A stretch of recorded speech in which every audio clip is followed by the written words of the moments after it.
યાદ કરું છું હર પળે, મનમાં ધરું છું હર પળે, જે તમારામાં મળે એવું બીજામાં ના મળે.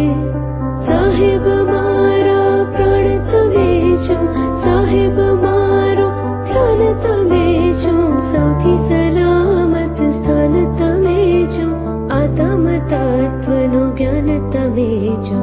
હું છું તમારો, તમે છો.